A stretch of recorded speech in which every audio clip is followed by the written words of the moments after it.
mga katribu, welcome again to Straight Talk. It's another Wednesday. It's where we break down the issues that directly impact Filipino lives and the nation's economy. I'm Chito Lozada. We're live on Daily Tribune's Facebook page, Daily Tribune PH on YouTube, and at Daily Tribune Official on TikTok. I'm Terry Montalivero. Today we are switching gears to something that powers our daily lives. We're talking about the future of energy in the Philippines, renewable energy projects, and how the country is moving toward a cleaner, lower carbon, and more sustainable power grid. And so to guide us through the important discussion, we're joined by Mr. Dennis Jordan, President and CEO of MGEN Renewables. Mr. Jordan, welcome to Straight Talk. Maraming salamat for being here. Thank you for Taking your the time. time to join us today. Pleasure to be here, Chito. Ted, thank you. Yeah. But maybe you should, introduce the us viewers to... should understand a little bit more about MGEN. Yeah. It's a power generation. It's a power generation company behind Meralco, right? That's correct. Then, So, yeah. yes. When you say the power generation of Meralco, what does that mean to the average Filipino All right. watching us? A great question and fantastic way to start. So let me introduce a little bit about Meralco Power Gen. So Meralco Power Gen, or MGen as we call it, is the power generation arm of Meralco. So we actually have three lines of business, as we call it. The more traditional sources of energy, like coal, is what we call thermal. That's roughly around 22% of our capacity at the moment. 22%. Yes. And then the bigger portion of our investments are all actually into LNG, both in the Philippines and in Singapore.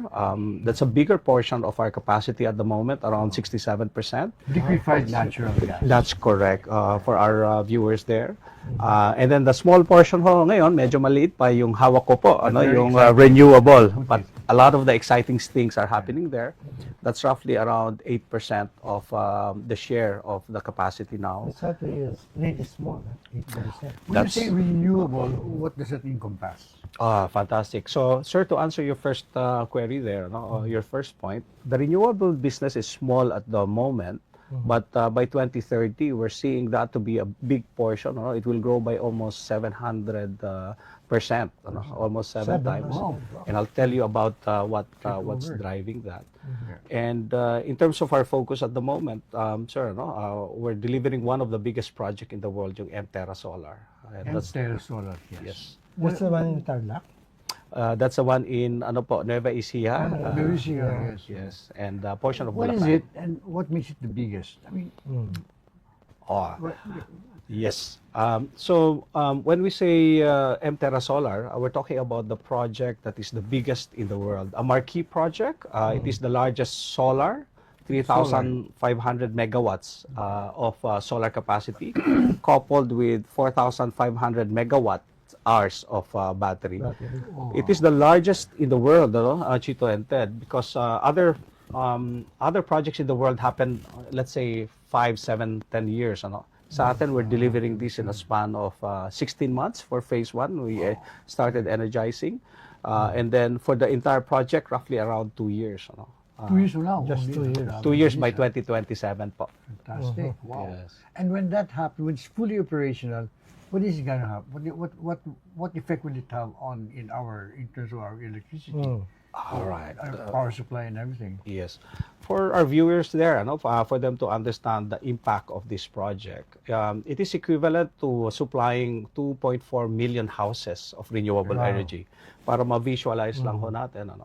Or roughly around 4.3 million tons of annual CO2 releases that is avoided because it's renewable. Parang nagtanggal ho tayo ng mga roughly 3 million cars. Instead of using fuel, we're actually using renewable energy. So what does it actually mean? Yung Terra Solar ho is for a mid-merit supply. This was a requirement by Meralco, and we bidded for that capacity of Meralco. Pag sinabi ho nating mid-merit, ibig sabihin ho noon, we supply the requirements of Meralco from 8 o'clock in the morning hanggang 9 o'clock in the evening, 13 hours. Okay. Sa atin pong mga viewers, just for their understanding, ang traditional solar ho, sir, mga between 4.5 to 5 hours a day lang ho, yung nasusupply niya, pag may araw. But with this project, we can extend beyond when the sun is up. So at 5 o'clock, we can still supply up until 9 in the evening. So So the battery. yes, sir, The because of the storage battery. system. Because of the battery. So what it means for us is that it proves that a solar and battery combination can be competitive against traditional thermal. Kasi in the past, sir, yung mid-merit na yan is being supplied by traditionally LNG capacities. But now it shows that renewable energy can be competitive and supply consistently. So that's what we're trying to do with Mterra Solar. How far are we na First that, phase. You're in the first phase. yeah, Yes.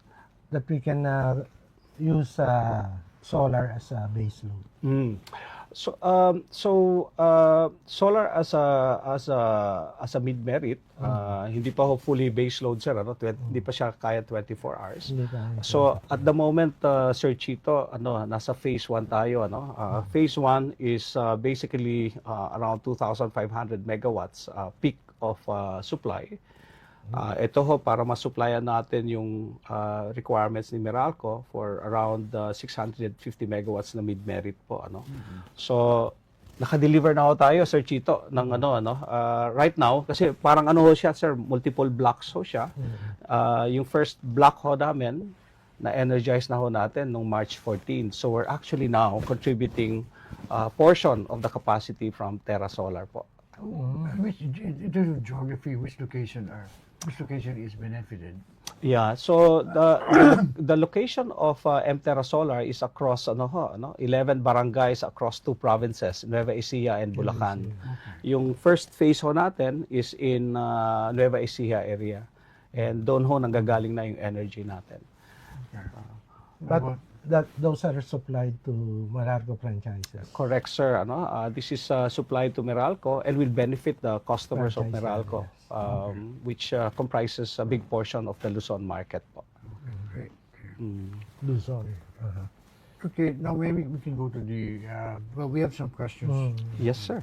The first question actually is, what are MGEN Renewable, well, MGEN's RE's top strategic renewable energy strategic positions, priorities for 2026, and how do these align with the country's energy transition goals?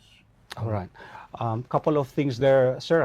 Just to sort that very complex question and very timely at that as well. So there are 4 areas that we're looking into. We had a meeting with the Department of Energy yesterday because of the current situation that we have, and the directive of Secretary Sharon Garin is to have more, whatever renewable energy capacity that's available, let's bring them as early as possible. So one of our initiative po in 2026 is to deliver yung phase 1 of Terra Solar project. Naka-phase ho siya, sir, up until August. But I think with the current situation, if we can bring those capacities earlier, with the support of the Department of Energy, and of course the support of NGCP, kasi NGCP ho, we needs to sign off on whatever capacity goes into the grid. That's really our first and foremost priority. The second, sir, is yung Terra Solar kasi is in 2 phases. Yung second phase ho, we start delivering by December, January, and February of next year. So, kailangan ho ma-deliver natin yun.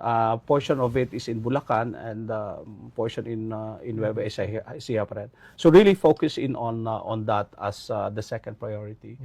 Of course, sa amin naman ho, as MGEN Renewable, we want to grow. So, because the focus of the government is to have around 35% of our mix by 2030 to be supplied by renewable energy. By 2040 of 50%. So that's a lot of capacity that the government is wanting for renewable energy projects to go through. So kami ho ngayon, we're doing land banking as like any other company. So we're looking at potentially the areas of Visayas, because Western Visayas we feel And Visayas overall requires additional capacity po. And then of course we're also looking at Luzon areas po, a couple in north of Luzon but also some in south of Luzon. At the moment I'm not in a position to share ho yung mga specific locations, but those are the growth areas po and the focus areas, sir, to answer your question, Sir Ted, on MGEN Renewables. Yes. Is there any, is sun energy equal in all parts of the country, or are there other parts that are more blessed with solar or more blessed with sun energy? Sunshine. Or sunshine. Yes. Is this a thing? Yes, there is such a thing, and it's not that you can put solar plants anywhere. No? Number one, sir, it cannot be on mountainous area. It can be done, but your cost will be really high. And then Flat, so it just be flat. yes, correct. Ho. And Where there are flat areas here. yes. Okay. And there's a way to also measure the amount of sunlight you're getting in one area. Ho, no? So we have technologies available to measure the amount of sunlight we get throughout the year. No? And then we check that as well through topographic research and tests. No? And we do have our own system as well internally to check how much sunlight is one area. And then, of course, the other considerations po, sir, is it near to the national grid? Because you have to connect. You have to connect. Correct po. And then the other part na usually i-consider is yung mga right-of-way issues din ho, because you need to be able to connect your plant to the grid. So there are a lot of considerations before you say, this area is ideal for solar. So you have to tick the boxes and then work with the national and local government and also with NGCP, ERC, DOE. NGCP is different challenges in it, since Well, even if you across have the grid, right? a good size of capacity, you can't just plug it in the grid, right? Yes. So Chito, you've touched one area siguro na is also what the DOE is saying we need to really focus in on, the ability of the national grid to incorporate and accept the new capacities coming in. I'm not going to debate, whether it should be national or what, but in other countries, they have the ability to really upgrade the grid. But in the Philippine context, of course, any upgrade on the grid will require the ERC to, of course, cover the cost of NGCP. And NGCP also has to be able to upgrade. Tama kayo, Sir Chito. If I put a plant in one area, NGCP should be able to accept that capacity in one area. Or you end up with losses. Otherwise, you'll end up with losses. Or you cannot export all the capacity of the plant. Ayan. So NGCP does study naman, they call it the SIS, System Impact Study, before you go with the project. But of course, the condition changes as more capacities come through. So there should be a regular review, regular investment, and upgrade of the system. Don't get me wrong, Sir Chito, we're actually in good partnership with NGCP. They're helping us a lot on our Terra Solar project. But if the government really wants to achieve 35% renewable mix by 2030 and 50% by 2040, that's a lot of capacity. That's a lot of capacities coming through. Are you hopeful that you will be able to achieve that? That's that was a question asked again before, and the secretary Garin and Yusek Guevara was actually in our facility, when we energized as load, when the energy was passed on into our facility, which we celebrated on February 12, and because of Terra Solar and a couple of other projects, the secretary expressed confidence on hitting that 35% mark by 2030. And isn't that a global requirement with the Paris Agreement? I'm not so sure whether we were a signatory to the Paris Agreement, but I think we made statements po, committing to some of the goals. I'm not sure, sir. I'll have to check. But I think the Philippines is one of the countries really leading in terms of renewable energy investments. Right. Tayo lang ho ay ang pagkakaalam ko in Southeast Asia, which actually allows for 100% foreign companies to invest on renewable investments into the Philippines. And you're taking advantage of that, your company. We're benefiting on that, sir. Kasi one, our partner ho in Terra Solar is Actis, ano? Actis is a global renewable energy infrastructure investing company based in London. They actually invested $600 million into the Terra Solar project. Sir, Chito, Sir Ted, that is the single biggest foreign direct investment into a green renewable energy in the Philippines in its entire history. Wow, okay. That's notable. Okay. Yes, sir. So what it means is that the confidence of the international market in terms of the ability of the Philippines to execute projects of scale of this size is really good. And kami ho, sir, happy kami when we, nung March 14, nag-send kami ng energy because it sends a message to our partners that projects like this, under Meralco, under MGEN, when executed well, can deliver on its promises. Of course, may mga challenges, sir, but we continue to fight on the challenges. But to me, as a Filipino, it shows the capability of the Filipinos to also execute projects. Congratulations. Yeah. So far, We will, good so job. we I will mean, discuss I more hope about we- sunlight when we Yeah. take our commercial, after we take our commercial break. Okay. Morning. This break is brought to you by Meralco, ang liwanag ng bukas. SM, we've got it all for you. Union Bank, it starts with you. Usapang OFW is the show that honors the journeys of our modern-day heroes, our OFWs. Join Chingmi Fernandez, John Dodson, and Rafi Ayang every Tuesday and Thursday at 3 p.m. to hear the real stories behind the sacrifices. Watch it live on Daily Tribune's Facebook page, Tribune Now on YouTube, and Daily Tribune Official on TikTok. Want to hear from thought leaders shaping our world? Straight Talk with Chito Lazada and Ted Montalibano dives into leadership, politics, and business every Wednesday at 10 a.m. Catch conversation live on Daily Tribune's Facebook page, Tribune Now on YouTube, and Daily Tribune Official on TikTok.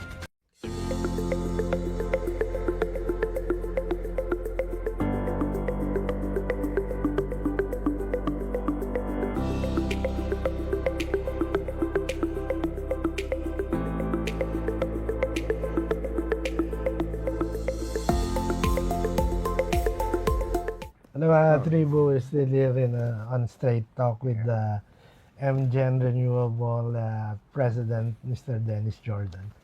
So, Dennis, what role will solar, wind, and battery energy storage play in your growth pipeline?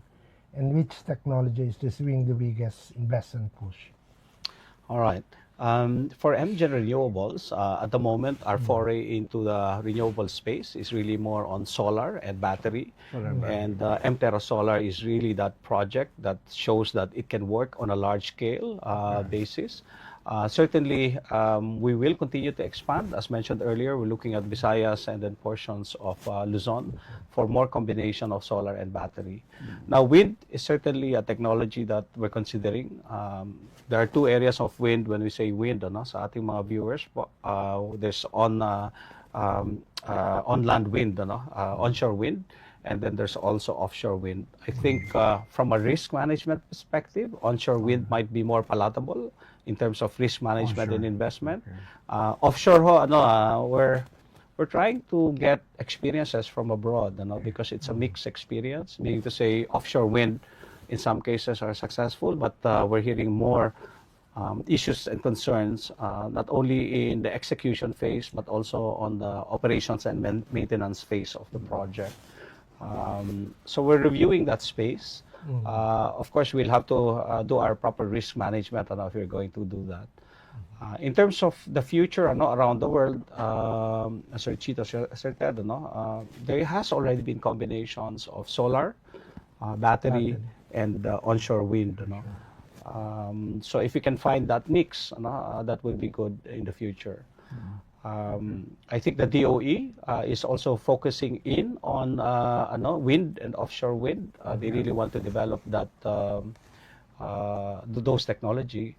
But one of the things na importante ho sa MGen, sir, which I think we can discuss later on is the trilemma in the energy supply. That's We need, a trilemma. we need to make sure that the availability, that there is available capacity. Second is affordability, and then the last thing is sustainability. So yun ho yung tatlong ina-address natin. In terms of availability of capacity, importante ho na yung base load pa rin, kasi these are the more affordable sources of energy na meron siya, kasi pagdating ho ng gabi kailangan natin ng available capacity, but it also has to be affordable. Onshore wind carries with this, offshore wind rather carries with it some project risk and costs, so it has to make sense for the Filipino people in our industry, when we go into those projects. So careful ho kami, but at the moment, ang Terra Solar ho is the focus for us, phase 1 and phase 2, because this will really be a game changer po sa Philippines. In terms of costing, Mr. Jordan, where is solar in terms of the fuel mix? Okay. Yes. The electricity. Yes. So sir, I will not go into specific peso, but in terms of tiering lang ho siguro. Of course, yung coal ho natin is really the lowest cost option for us, and then base load ho yan, 24 hours. And then of course within coal, minsan depende ho sa laki ng planta, may mga technologies ho to. And then of course yung solar, pure solar ho, comes in as an alternate in terms of pricing, medyo higher siya. And then susunod ho yung tinatawag nating mid-merit supply, which is Terra Solar. And then of course LNG would be one of the highest sources po. And then offshore wind will be probably the highest in terms of cost, given that the risk associated with the project and the capacity. So MGEN Renewable President, Mr. Dennis Jordan. So, Dennis, what role Really prioritizing the exploitation of that. This was part of the PISAM initiative to privatize yung mga geothermal facilities. So one is being handled by a company in the south, and then in the north. Sector. Yes, private sector. And then in Luzon ho, is also being managed by one conglomerate, looking at yung sa Laguna and sa Legazpi po. But you're not involved in that. I'm not involved in those po. Okay. so more on solar? Yes, sir. And there are how many projects lined up for? Probably a lot of projects that we're reviewing, Sir Chito, but of course, the ones that we can progress. So we have a pipeline, but of course, we only focus on the ones which we feel are ticking the boxes in terms of readiness. So meron ho kami mga 3 or 4 projects that we're seeing at the moment. Could you outline? Could you name? Could you name? Not yet. Not yet, sir. So I think in the Panay Island, in north of Luzon, and then south of Luzon po. Okay, but what are the expected impact on capacity? Capacity addition, but in broad estimates. Sige. I cannot talk on the industry, sir, but Ano new projects? But What's yes, rolled out? once rolled out, so I can talk about MGEN Group po, Yes. So for MGEN, just for visual appreciation lang, MGEN at the moment has 3 business units, as mentioned. Yeah. Okay. Yeah. Yung yung solar natin from 400 megawatts, which is 400 current na solar it will become almost 3,000 megawatts by 2030. By 2030. Okay. So that's almost close to 7 times, 700%. So from an MGEN perspective, yung LNG natin will decrease from current mix of 67% magiging 43. Yung namin yung coal in terms of the overall mix will decline from 26% to 22. Tapos yung renewable natin from 8% to 35% of the total mix of MGEN. So that's where a lot of the excitement is coming from an overall mix. I can imagine that the Philippine mix will have some semblance of that across the different players. So we'll be happy to we'll monitor that for sure. That will be a lot of crude oil displaced. Yeah. Yes. Another question: how's MGEN balancing rapid expansion in renewables while ensuring grid reliability and affordability for consumers? Yes. So, sir, in MGen, we believe that it has to be a responsible movement into renewable energy because renewable energy is also intermittent, has its quality, but it also has its challenge of intermittency and cost. So that's why, from an MGen perspective, we continue to invest yung sa coal. We do have yung Atimonan project. This is publicized. This is known. It is outside of the moratorium by the DOE. So meaning to say we can look at progressing that project if it makes commercial sense. In terms of LNG, we're looking at expanding here in the Philippines. Additional capacity po, an additional engine. We do have a foray into Singapore, yung Pacific Light po. Kasama yun sa portfolio namin. You're in Singapore. Yes in po, Singapore. yung Pacific Light. Pacific Yeah, Light. Pacific Light. So they're looking at additional capacity din ho doon. And then, of course, yung renewable. From an MGen Meralco perspective, I think it's a responsible way of growing because you will have a mix. We need to continue to grow. Although malaki, there's a big growth for the renewable business, but it's tempered with some growth in thermal, which are more economic for the overall mix. Some LNG because LNG is cleaner and is a good transition fuel than renewable. So I think we have a good strategy in terms of making sure that we address those three key issues po, availability, affordability, and sustainability.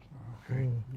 So how important are you still get subsidies, right?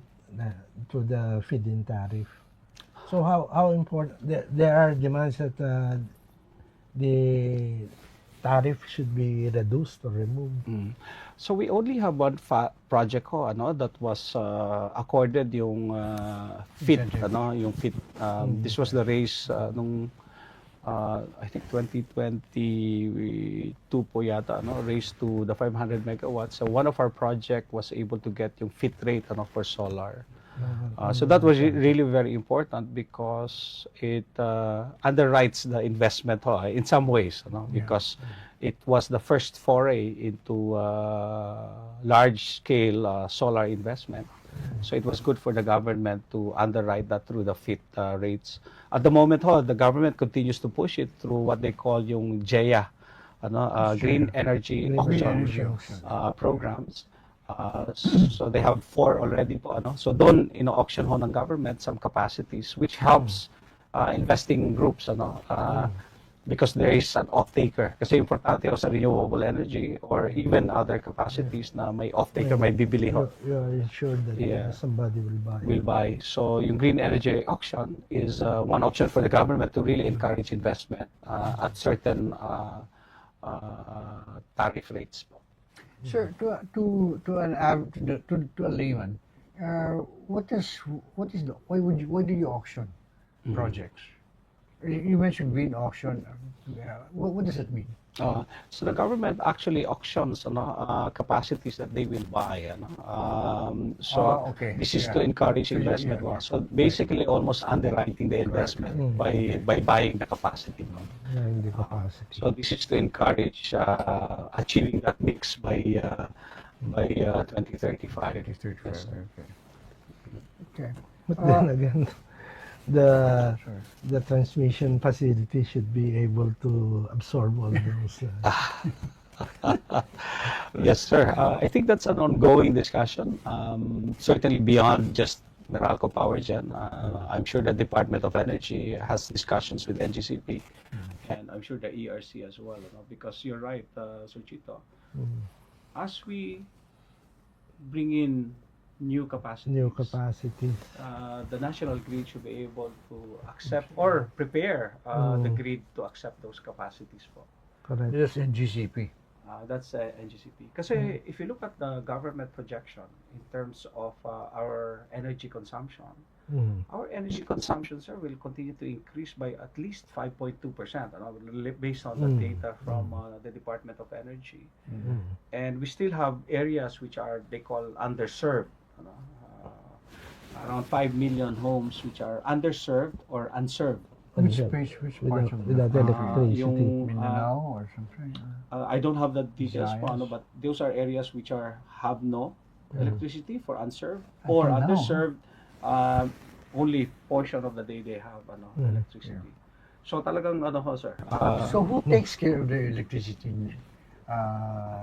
needs? I mean, not the private sector companies. For those, merong mga initiatives ang government, yung mga tinatawag lang PUGs, small, Those small, are far from the Yeah. grid. No?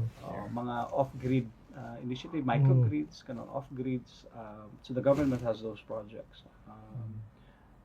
We have, because of, we have some interest on those, and Meralco has initiated some projects on those kinds of mga islands po, that we've done. From my end naman sa renewable business, I'm more focused on large scale, utility size projects po. All right. So we're going back to our discussions when we get back from a commercial break. And this break is brought to you by Meralco, ang liwanag ng bukas. SM, we've got it all for you. Union Bank, it starts with you.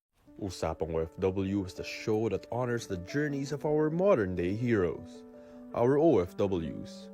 Join Chingmi Fernandez, John Dodson, and Rafi Ayang every Tuesday and Thursday at 3 p.m. to hear the real stories behind the sacrifices. Watch it live on Daily Tribune's Facebook page, Tribune Now on YouTube, and Daily Tribune Official on TikTok. Want to hear from thought leaders shaping our world? Straight Talk with Chito Lazada and Ted Montalibano dives into leadership, politics, and business every Wednesday at 10 a.m. Catch conversation live on Daily Tribune's Facebook page, Tribune Now on YouTube, and Daily Tribune Official on TikTok.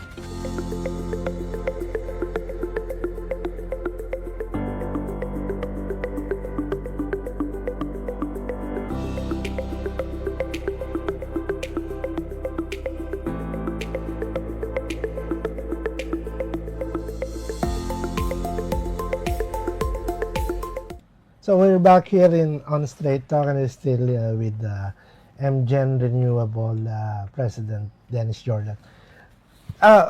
We're jumping to the more far future of our generation. Would the nuclear, Mr. Jordan, would the nuclear energy be a requirement with the pace of growth that the economy is taking? Do you think that nuclear energy would be have to be an option? Yeah, very good question, Sir Chito. And that question has been asked and partially answered by Meralco, our chairman MVP, and through Meralco, around 1.5 years ago, started sending some of our engineers to large universities in the US, in Canada, in Europe, in the UK, also in China, because universities with leading research and development and training on nuclear. I think there is a play on nuclear in the future. Nuclear was recently looked into by Germany, as you well know, and China and Japan continue to have investment into nuclear. I'm not the expert, but where we are at the moment is that we have around 13 or 15 scholars sent by Meralco to abroad. Ang MGEN po is now taking over the nuclear aspect from Meralco. Nilagay na ho sa portfolio. It was put under the portfolio of MGEN. Is there a play into it?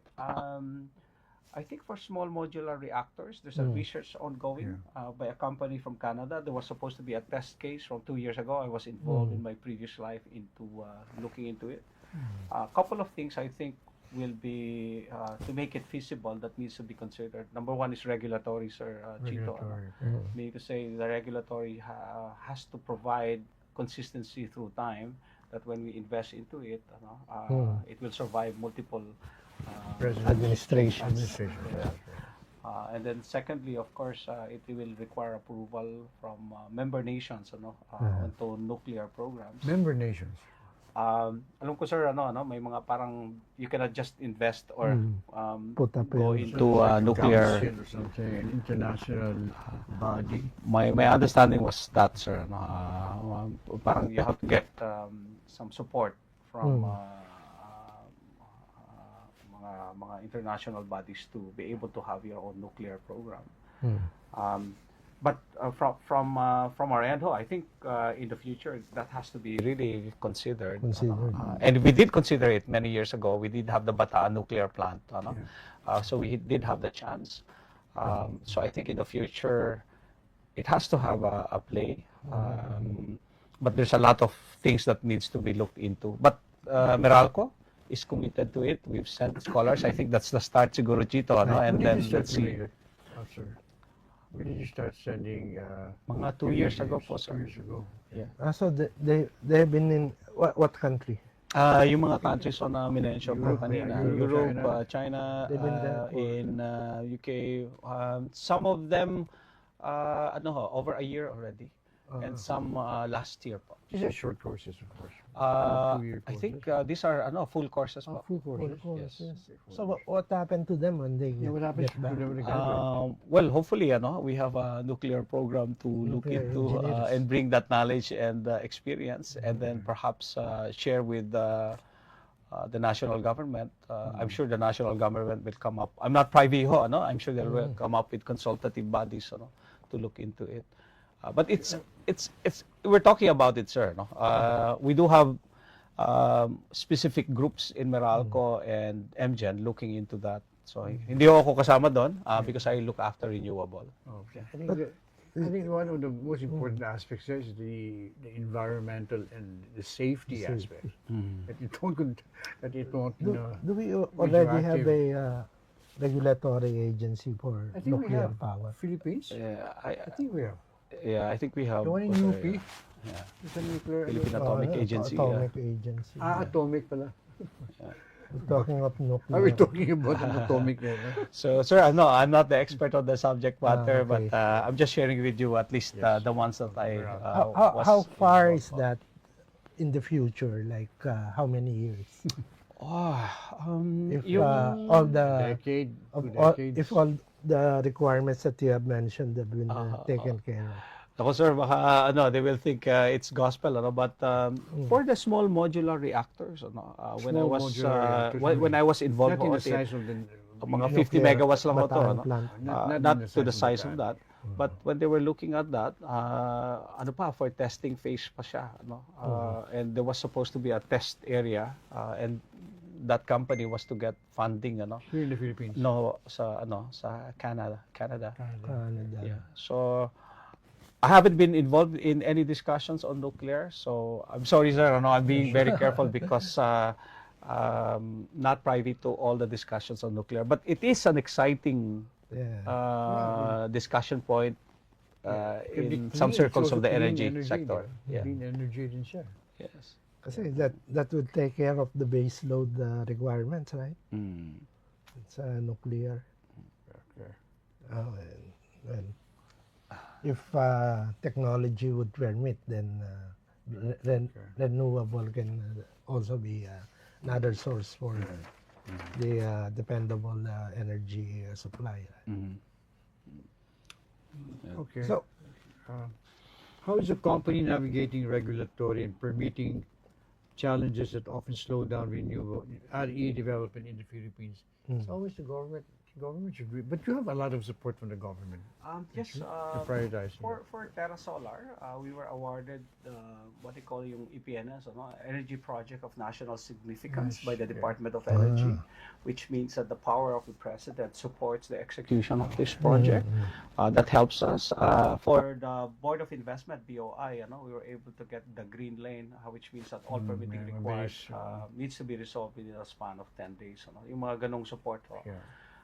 The one that may not impact our project is the act that was signed by the president, yung ARRO, they call it ARRO, yung Accelerated and Reformed right-of-way act signed last year that hopefully facilitates and accelerates the granting of right-of-way for large infrastructure projects. Yes. So hindi lang ho kami on large infrastructure projects but also large utility scale power facilities.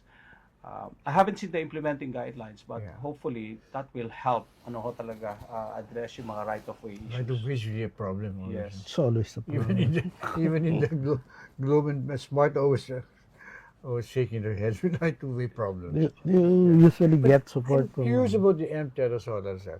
Oh, yeah. How long was the planning? The planning stage. I mean, how long did it take for you to work on the concept and then Yes. and launch it?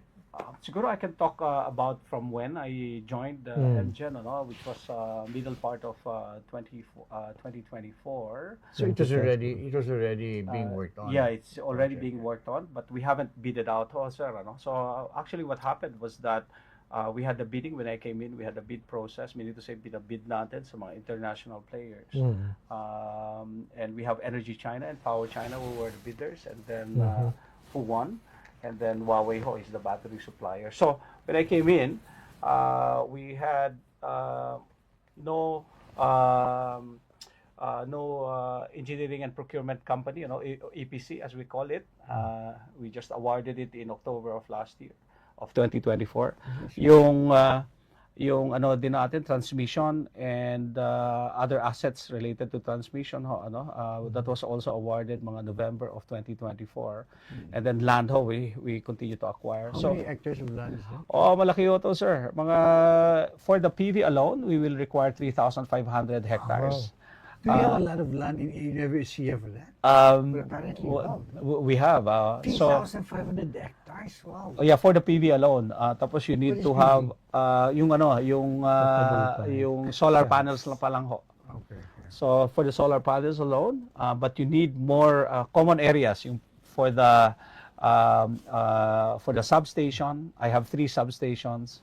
I have to buy yung mga transmission towers, and then of course you need to have offices, etc. So aabot ho tayo ng mga 4,000 hectares overall.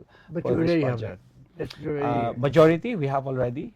For phase 1, we have all the land we require to execute. For phase 2, we're still acquiring po. It's so land, Land intensive. So land intensive. Yes. there's that question about displacing farms. Good question, because the good thing about Terra Solar is that many of those areas right now are actually grazing land. And then some of them are actually what you call yung mango trees. But and there were issues with the nagkaroon yata ng sakit yung mga mangoes noon. So the land was not as productive as it is now from a local government perspective. We were lucky, hindi ho to farmland, sir. Hindi pa. So mostly grazing land and some mango farms. And of course, from a taxation perspective, the productivity of the land will be different will certainly increase because of Terra Solar. I think that's one of the discouragement in terms of solar because of the land. Yes. The land requirement, no.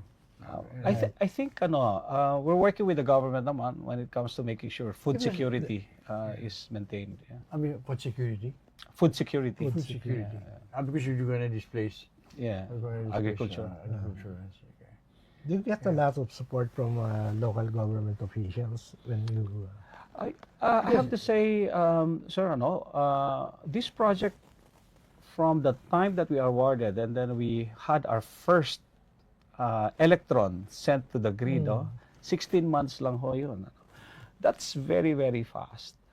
From wala pa hong na-award, from the time we awarded the contracts to having the first energy, sabi nga namin, the first spark, the first electron sent into the grid, 16 months, that's really fast-paced by any standard po. Sa laki ng scale ng project ho na ito, if you look at the substation, 500 megawatt substation, that's 230 to 500 megawatts. Ang laki ho ng station na to. In other projects in the Philippines, they execute projects like this in 3 to 5 years. We've done it, actually ready na ako kami last year, we've done it in less than 14 months. How much is the cost of the entire project? How much is it? Sir, publicized naman po, the overall project is around close to 200 billion pesos. 200 billion. Yes, we have $600 million invested by Actis. And then we also They are a had partner. general partner. And of course, we had a loan agreement with 6 banks, from BDO, BPI, and a couple of other consortium members. Kasi ang laki talaga nung capital requirement. But in terms of manpower, what's your workforce in it? So at the high point, which every high point ho natin, in construction usually summer months. So at the high point last year, we reached something like 10,500. Wow, that much people. Yes. But that's that's labor. That's contractor technical. ho. Some of them are mga low technical labor, but many of them now will also have some level of higher technical capability. And in fact, one of the things that we've done for the project, 8,500 or 10,000 at the highest, 8,500 right now. Maroon ho kaming mga 600 scholars. Wow. So we taught them. We had an agreement with TESDA for them to be able to do yung mga electrical terminations. You need certification ho kasi to do that. So we have 600 scholars now working for the project. And those certifications, they will have it for lifetime. Meaning to say they can work on other projects outside of Terra Solar. And then naglagay ho din tayo ng mga street lights kasi yung mga area ho dark, mga almost 300 plus street lights. And then a couple of other projects ho we're implementing. So like a workers housing there or something. Yes, may mga housing din ho tayo. So we built houses, temporary houses. And of course the local community nag-flourish ho talaga. Do you hire all employees from the local community? So it will be the EPC contractor, yung Energy China, Power China, who are hiring those people. But the good thing about the project, if I may say so, and humbly at that, we had no lost time injuries, sir. Wala kaming incident in the last, although thousands of people, we had no case of lost time injury, yung nabalian, na hindi makapagtrabaho. So mean to say our safety, almost 22 million man hours. For those in the mga safety practitioners natin, naiintindihan yun. That's a lot of hours with no one really seriously getting hurt. Which is an achievement. Which means that our health and safety programs are very strong, and of course may mga challenges, however, but are very strong. Yeah. So, Mr. Jordan, can we have your parting words? So, you can assure us about the future in energy, energy security. Yeah, like looking ahead, what milestones should stakeholders watch out for that will signal MGEN's progress toward becoming a major renewable energy player, which you are already, of course. Well, first, Sir Chito and Sir Ted, my pleasure to be here really and talking to your audience as well and sharing what we're doing. It's very exciting from an MGEN Renewables perspective because we're doing a lot of projects. Short term, my view is making sure we deliver on our commitments. Gone are the days po, even DOE is really saying, hey, this is about execution phase. We need to make sure that the projects and the promises are actually delivered. And that's the strength of MGEN Renewable, by the delivery of this project, a marquee project, the world's largest solar and battery project. It signals to the market that we can do large-scale projects like Terra Solar here in the Philippines, led by Filipinos, managed by Filipinos, supported by Filipino communities. And I think that's a message we want to send. The other part of it is we're also growing. We're looking at helping areas of Visayas. I think a renewable solution is also required there, and also portions of Luzon. We're going to grow MGEN Renewable almost 7 times in the next years up to 2030. And then Meralco Power Gen, because of the projects that we have on thermal, and also projects in LNG, will make sure that the balance between power availability, energy security or availability, energy affordability, and sustainability is achieved.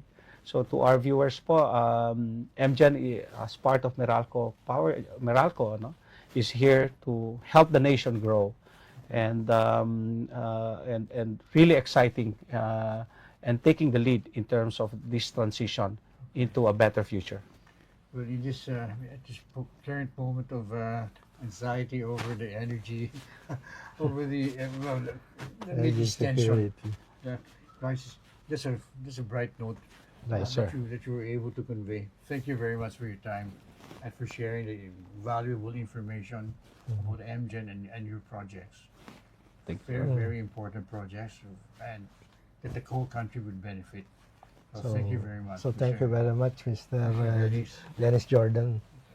Maraming salamat for giving us And a we closer we look. hope to invite you again in the near future. Give us an update about your milestones. Oh, it will be my pleasure, sir. No, once we achieve full phase 1 siguro, that's sometime in August. I'll be happy August. to Okay. come back and share with you and your That viewers. would be a good time to...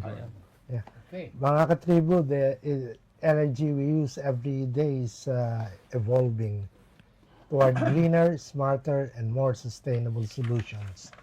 Staying informed about these developments isn't just about electricity, it's about shaping the future of our economy and our planet. I'm Chito Lazada. And I'm Teddy Montalivano. Thank you for joining us on Straight Talk. Catch us next time as we continue conversations that matter to every Filipino. I'm Teddy Montalivano reminding you to stay informed.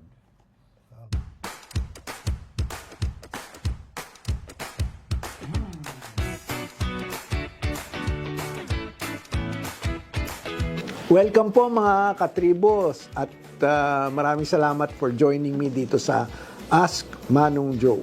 May natanggap po akong tanong mula kay netizen Patricia Manalo. Sabi ni Patricia, may epekto ba yung gera ngayon sa Middle East sa supply ng kuryente dito sa Pilipinas? Tataas na naman ba ang singil sa kuryente? Paano naman kami? Susubukan ko hong isimplify ang explanation dito. Opo, Ms. Patricia, ang gulo sa Middle East ay nakakaapekto sa presyuhan ng kuryente sa Pilipinas. Karamihan sa fuel source na ginagamit ng generation companies ay imported. Nakabase sa world market prices ang presyuhan ng ating imported fuel source. Kapag may disruption na naging dahilan ng pagkaantala ng normal na supply chain, syempre, tataas ang presyo ng mga pinagkukunan ng fuel nitong mga generation companies, maging yan ay coal, LNG o langis sa international market. At dahil ang mga ito ang ginagamit para mag-generate ng kuryente, apektado ang presyo. Ang resulta, kapag apektado ang kanilang presyo, pati yung binebenta nila sa mga distribution utilities tulad ng Meralco, ay tataas din sa generation charge na nakikita sa ating bill. Bilang aksyon, agad naman iniutos ng aming mahal na chairman, Meralco Chairman at CEO Manny V. Pangilinan o MVP, na i-review namin ang fuel supply mix ng Meralco para masigurong may sapat na supply at ma-manage ang tinatawag na price volatility ng kuryente. Ang Meralco po ay nakikipag-ugnayan na rin sa mga suppliers namin para kahit paano mapanatili at masikap nating ipatupad yung tinatawag na least cost sa ating generation charges hanggat sa makakaya natin. At ma-prioritize ang reliability ng sistema para maproteksyonan ang mga consumers. Kasabay nito, sinusuportahan din ng Meralco ang panawagan ng mahal nating Pangulo Ferdinand Marcos Jr. at ng Department of Energy na palaksin ang kampanya sa energy saving at energy efficiency sa buong bansa. Ibig sabihin, hindi lang po dapat ang gobyerno ang magpatupad nito, kundi maging ang private sector ay dapat din kumilos. Kumbaga bayanihan at tulong-tulong po tayo. Ang masinop at matalinong paggamit ng kuryente ay simpleng pamamaraan pero may malaking epekto. Kaya mga kaliwanag at mga katribo, tandaan natin na ang energy efficiency ay hindi lang pagtitipid ng ating konsumo, kung hindi isang malaking tulong para sa buong bansa. Sama-sama po tayong mag-conserve ng electricity para masigurong may sapat na kuryente at kahit paano maging manageable ang presyo sa mga darating na linggo. Yan po ang aking sagot. Naway nakapagbigay ho tayo ng konting aral sa ating mga katribo at mga kaliwanag. Hanggang sa muli, ako po muli ang inyong lingkod, Manong Joe Saldariaga. Mag-ingat po kayong lahat.